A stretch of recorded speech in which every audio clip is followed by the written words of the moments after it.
यस्य स्वयं स्वभावाति प्रभावे कृष्णकर्मणः तस्मै संज्ञानरूपाय नमोस्तु परमात्मने। पूरे पंच परमेष्ठी भगवान की जय। चलिए तीनों चार चित्र पढ़ लिए, चारों को अच्छा करेंगे। यस्य स्वयं स्वभावाति प्रभावे कृष्णकर्मणः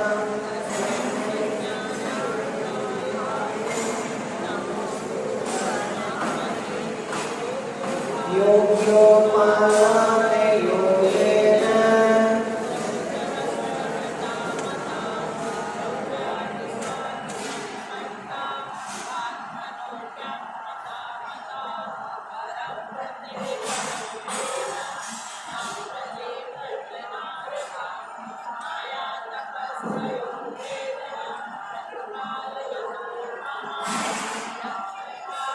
श्रीमद्भक्ति योगी यन्तो विवर्तने।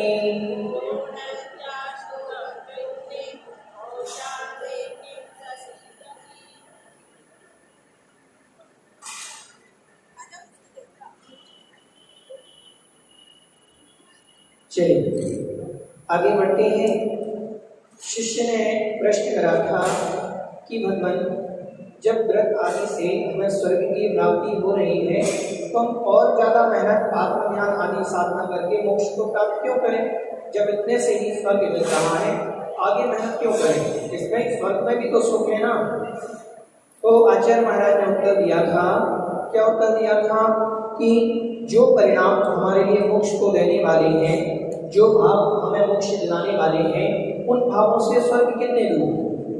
मतलब जिन परिणामों से व्रत नियम संयम से तो मोक्ष मिलता है, रास्ते में जैसे हमें शिखर जी जाना है तो शिखर जी जाने के बीच में अन्य तीर्थों की अगर वंदना होती है तो वो तो फायदा है। लक्ष्य शिखर जी का है, बीच में मिल रहा है तो वो तो सुख है। स्वर्ग का सुख भी सुख है लेकिन मोक्ष सुख जैसा नहीं।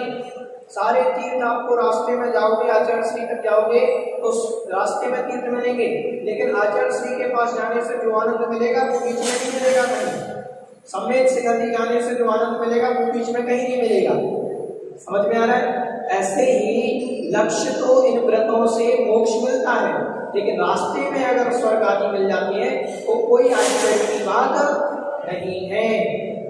अब शिष्य प्रश्न करता है कि भगवान आप स्वर्ग की बात कर रहे हो, स्वर्ग कैसा है, स्वर्ग का सुख कैसा है, ये सब तो बताइए हमें कि स्वर्ग कैसा होता है। तो आचार्य महाराज कह रहे ऋषिकजमनातंकं,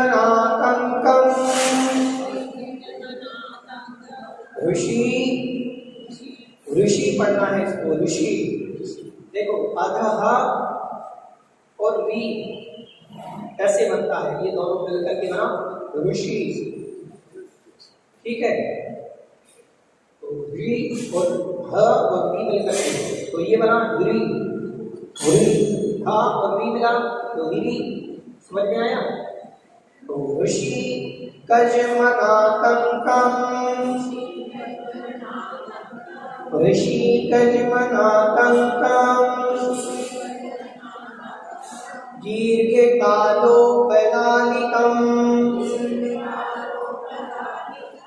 दीर्घकालोपलालितं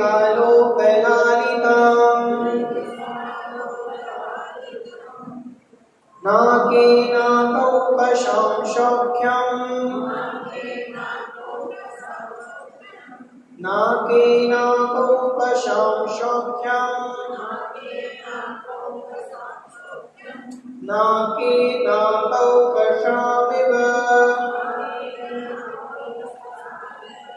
नाकेनाकौकशमिव।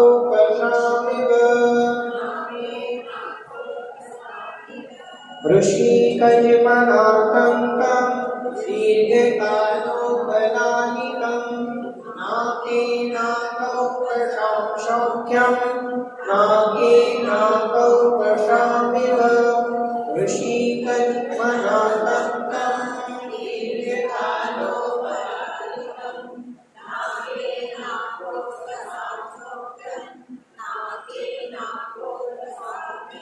ऋषिकजमनातंकं दीर्घकालोपलालितं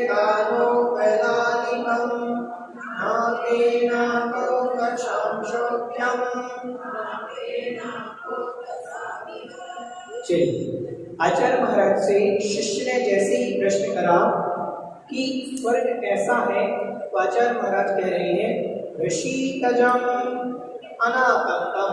संधि विच्छेद करेंगे तो यहाँ निकलेगा ऋषिकजम, फिर निकलेगा अनाकंतम, अनाकंतम। ठीक, ऋषि मतलब होती है इंद्रियां। ऋषि मतलब क्या होती है? इंद्रियां। और इंद्रियों से ज मतलब उत्पन्न, इंद्रियों से उत्पन्न। चार शब्द के अर्थ हमने आपको पहले भी बताया, जहां अधिकतम जा लगा हो वहां उत्पन्न होने के अर्थ में आता है।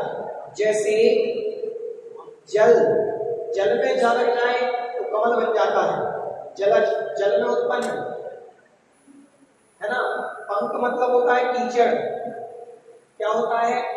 कीचड़। और कीचड़ में जो उत्पन्न हो जाए वो कमल, पंकज। नीरज, नीर में उत्पन्न हो जाए नीरज, ऐसे शब्द होते हैं। तो यहाँ ऋषिकज, ऋषि मतलब इंद्रियों से, ज मतलब उत्पन्न, जो इंद्रियों से उत्पन्न है।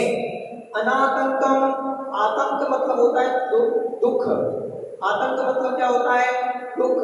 और अन आतंकम, अन मतलब रहित है, आतंकम मतलब आतंक से, आतंक से रहित मतलब दुख से रहित।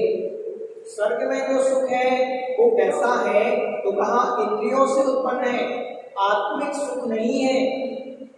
जो आत्मिक सुख है वो तो मुनिराजों को होता है, अरिहंत सिद्ध अवस्था में होता है।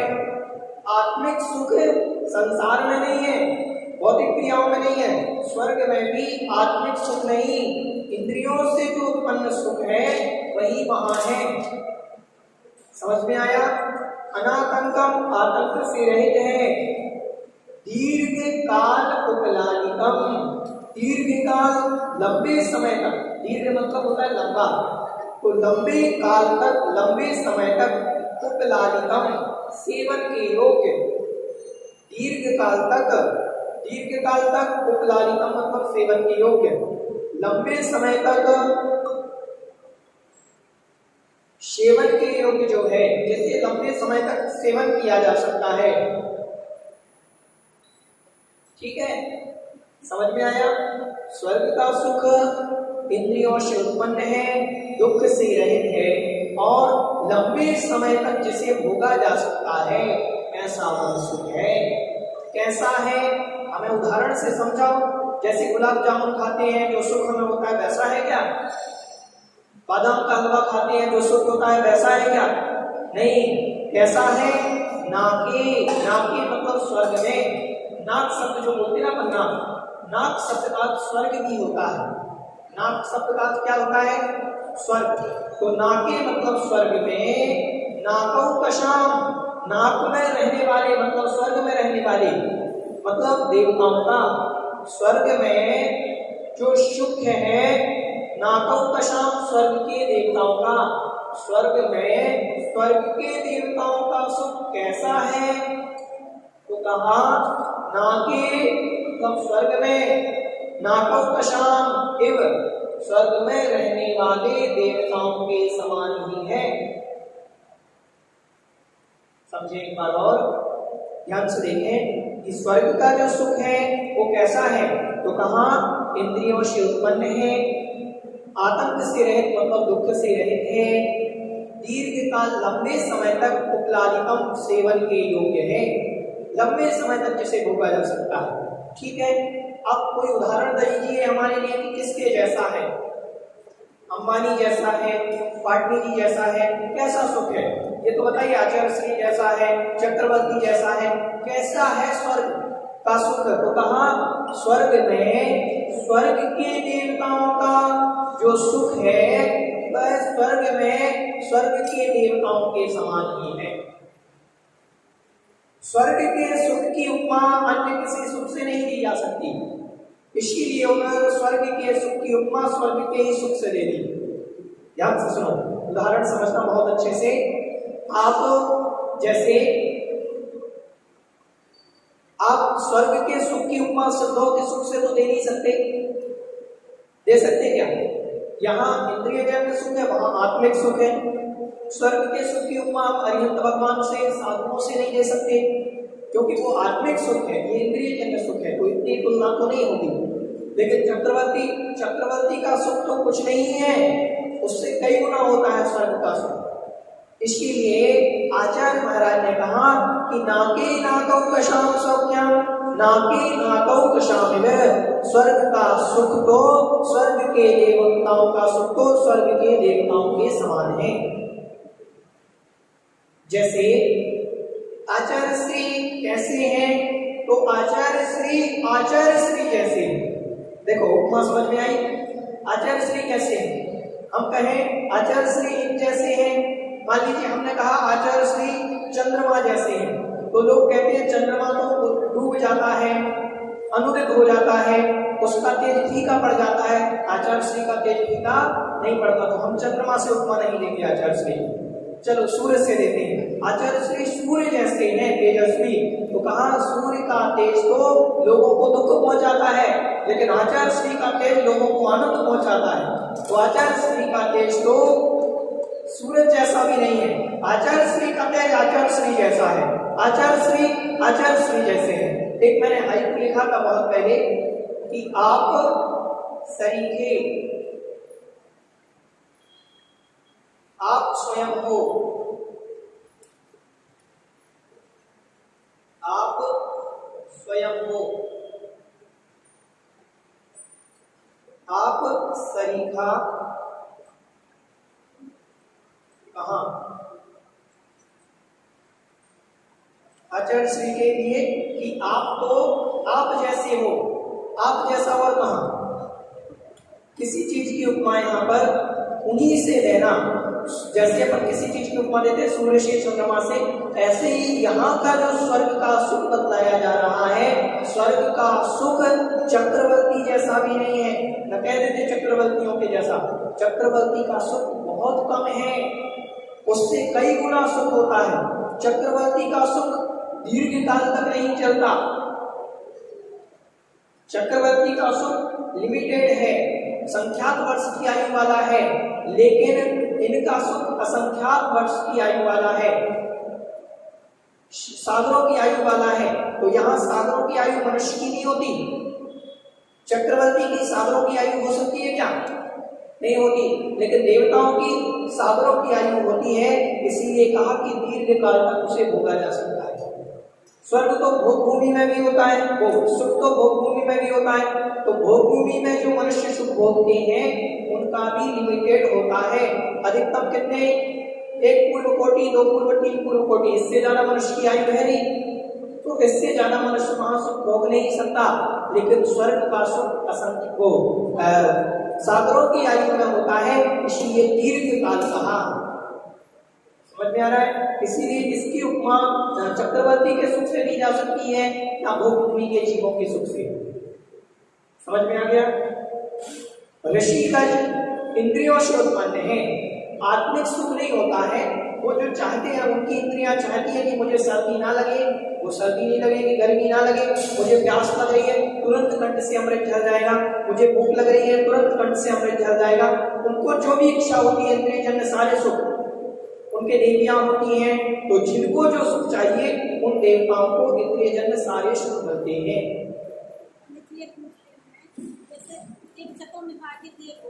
हाँ, सबको ऐसे ही सुख मिलते हैं? नहीं, अब देवताओं में कैटेगरीज है तो उनमें अंतर तो पड़ेगा। इनको शारीरिक दुख किसी देवता को नहीं है, लेकिन मानसिक दुख नहीं, शारीरिक दुख नहीं होता, व्यक्ति शरीर है, शारीरिक दुख कहाँ? मानसिक दुख होता है। मानसिक दुख कैसे? ध्यान से देखो, सौधर्मित्र है, अब उसकी जातिया में कोई पारिषद जाति के देव हैं, अनीक जाति के देव हैं। अब ये जो अनीक पद वाले जो देव हैं, आपने पढ़ लिए सारे, सामान्य राष्ट्र पारिषद आत्रक्ष, इनको किनकी आज्ञा माननी पड़ती है? सौधर्म की। अब उनकी इंद्र प्रतिद्र की आज्ञा में चलना पड़ता है, तो मानसिक दुख तो होता है। अब उसकी इच्छा नहीं है वहां जाने की, लेकिन इंद्र कह रहा है कि जाना पड़ेगा, उसकी इच्छा नहीं है। जो एक देवता होते हैं, नाम नहीं आ रहा, तो वो देवता जानवर बनाए जाते हैं कि हाथी बनना है, तो मैं बैल बनना है, घोड़ा बनना है। अब वो उनके लिए उन देवताओं को जब बनाया जाता है उनको शारीरिक दुख नहीं हो रहा है, मानसिक दुख होता है। जैसे हमने आपको बताया था चंद्रमा का विमान, सूर्य का विमान, एक तरफ घोड़े खींच रहे हैं, एक तरफ बैल खींच रहे हैं, एक तरफ सिंह खींच रहा है, एक तरफ हाथी, ऐसे कुछ थे, तो चारों तरफ खींच रहे हैं। ये कौन खींच रहे हैं? है तो देवता। अब उनका काम ही वही है, इनको शारीरिक दुख कुछ नहीं है विमान को खींचने में, लेकिन मानसिक दुख इनको होता है। ये अब आतंक से रहे, मतलब ये जो सुख भोगते हैं इनमें ज्यादा, ये जो सुख भोगते हैं इनको दुख नहीं होता उस सुख में, सारे सुख मतलब उसमें विघ्न नहीं आते। जो सुख भोग रहे हैं हमारे सुख में विघ्न आ सकते हैं, उनके सुख में विघ्न नहीं आते, इसलिए अनातंक शब्द यहाँ पर किया। समझ में आया? तो स्वर्ग के सुखों की उपमा अगर हम सोचे मनुष्य की किन्हीं भी पर्यायों से कर दे तो नहीं हो सकती। स्वर्ग का सुख स्वर्ग के सुख के समान है, स्वर्ग के देवताओं का सुख स्वर्ग के देवताओं के सुख के समान है। बहुत सुख होता है, बहुत सुख, लंबे समय तक सागरों की आयु पर्यंत होता है। समझ में आ रहा है? इस प्रकार से समझ में हाँ, एक बार और देखिए, स्वर्ग में जो सुख है वह इंद्रियों से उत्पन्न है, आतंक से रहित है, लंबे समय तक, दीर्घ काल तक सेवन के योग्य है, दीर्घ काल तक जिसे भोगा जा सकता है। स्वर्ग में स्वर्ग के देवताओं का जो सुख है वह स्वर्ग में स्वर्ग के देवताओं के समान ही है। एव शब्द मतलब समान, कुछ जैसा ही है। समझ में आ गया? उदाहरण याद रखना, आचार्य श्री कैसे हैं? वो आचार्य श्री की जैसे नहीं, आचार्य श्री जैसे, ये उदाहरण याद रखना।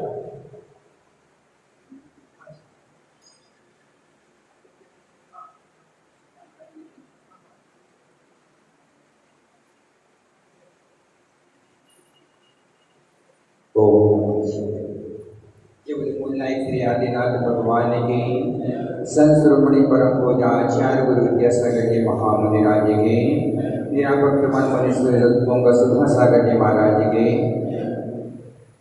मैं आपको नहीं आया मगर कुछ जानकारी मैं आप लोगों को देता। आपका क्लास का विषय हो गया था। अब हम जो दैनिक उपयोग में आने वाली क्रियाएं हैं उसमें अभी तक कारण की जानकारी हम लोगों को नहीं है। हम कार्य कर रहे हैं मगर क्यों कर रहे हैं ये यदि हमसे जिज्ञासा व्यक्त की जाए तो शायद हम नहीं बता पाएंगे। जैसे उदाहरण के लिए कल मैंने भाभी जी से प्रश्न किया था, बस समय अभाव के कारण बात नहीं हो पाई थी। हम लोग भगवान को श्रीफल भेंट करते हैं, श्रीफल चढ़ाते हैं, मोक्ष फल के रूप में चढ़ाते हैं। पर कोई बच्चा पूछ ले कि श्रीफल ही क्यों चढ़ाते हैं, तो हमारे पास कोई जवाब नहीं है। मोक्ष फल के रूप में चढ़ाते हैं, श्रेष्ठ फल है, इतना ही हम जवाब दे पाएंगे, इसके आगे जवाब नहीं दे पाएंगे। मैं आज आपको ऐसा जवाब देना चाहता हूँ जिससे आपका विश्वास भी मजबूत होगा, आप भी जवाब दे सकेंगे।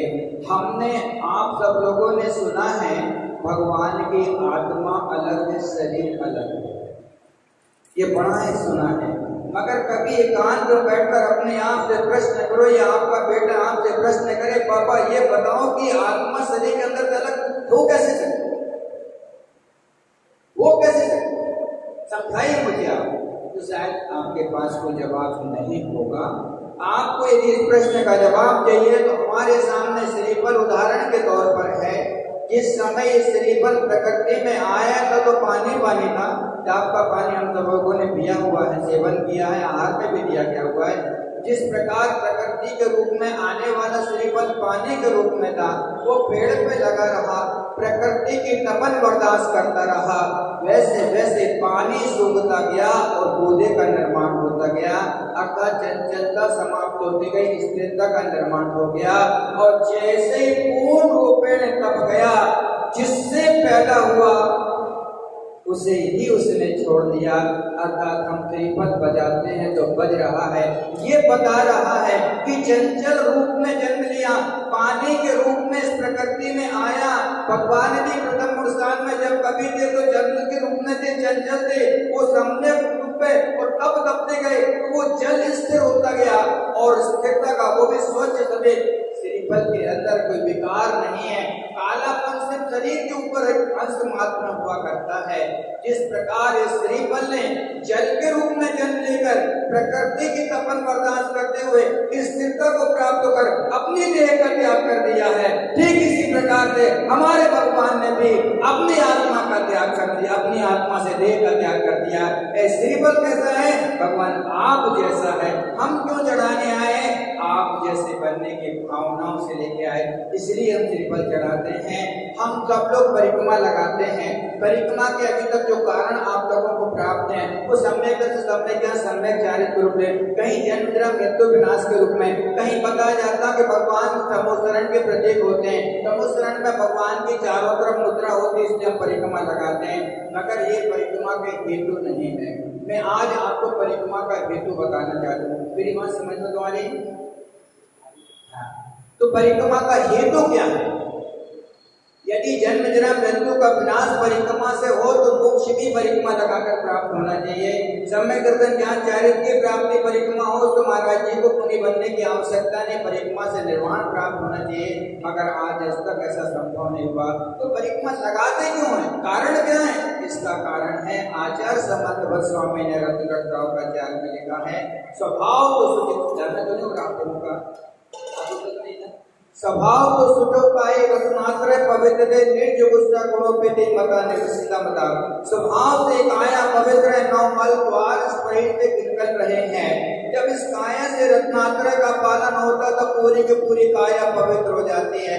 हम गुरु और प्रभु से कहना चाहते हैं, दुनिया से सामने मुंह देखे की भक्ति करना चाहते हैं, हमें आपकी पूरी देह की भक्ति करना है, आपकी पूरी काया पवित्र में पूरी काया की भक्ति करना है। पूरी काया की भक्ति करने के लिए ग्रहण के लिए चारों तरफ से ग्रहण कर परिक्रमा, पूरी देह की भक्ति करने के लिए हम भगवान की परिक्रमा लगाते हैं। ये पहला कारण है। और दूसरा सबसे महत्वपूर्ण कारण है, जिनके देह में आज किसी प्रकार का कोई बीमारियां कोई रोग है, वो यदि भावनाओं से भगवान की परिक्रमा लगाए तो मैं गारंटी से कहूंगा कि उनके वह रोग का निष्कासन होगा। वो कैसे होगा?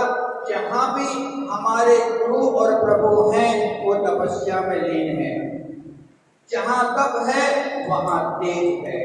हम भगवान के और गुरु की परिक्रमा लगा के उनके देह से जो तप और तेज निकल रहा उसे अपने देह में अभ्यास कराना चाहते हैं, ग्रहण कराना चाहते हैं। वो तप और तेज जैसे हमारे देह से संपर्क को प्राप्त होगा, वह हमारे अंदर भी ऊर्जा का संचार लाएगा और हमारे देह को भी निरोगी का कारण बनाएगा।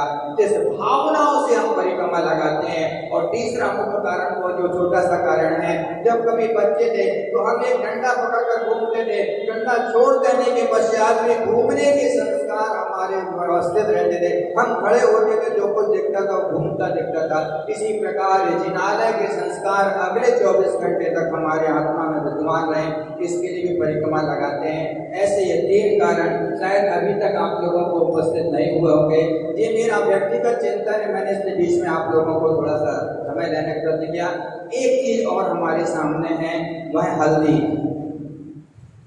हल्दी जिसे हम लोग मांगलिक कहते हैं ना, जिसे मंगल कलश में रखा भी जाता है। क्यों हल्दी मांगलिक? क्यों ऐसा क्या है हल्दी में जिसे मांगलिक कह दिया गया? पीला रंग है तो क्या रंग को अकेले डिब्बी रख देने से मांगलिक हो जाएगा? नहीं। एंटीबायोटिक ऐसा कहेंगे तो भी क्या मांगलिक हो जाएगा? नहीं। हल्दी ही मांगलिक है। क्यों? जबकि वो जमी कंद है। इसका जवाब अभी तक आपको कहीं नहीं मिलेगा, किसी से नहीं मिलेगा। मैं कहने का प्रयत्न कर रहा हूँ, आप सुनने का प्रयत्न कीजिए। हल्दी एक ऐसी प्रकृति से प्राप्त वस्तु है जिसने जो उपदेश दिया वो कोई ने नहीं दिया। हल्दी ने हमें क्या उपदेश दिया है? खास तौर पर एक गृहिणी के लिए, एक वधू के लिए उपदेश दिया गया है, जो कि हमारी संस्कृति में जितने भी बंधन वो सब महिलाओं के सिर पर ही बांधे हैं।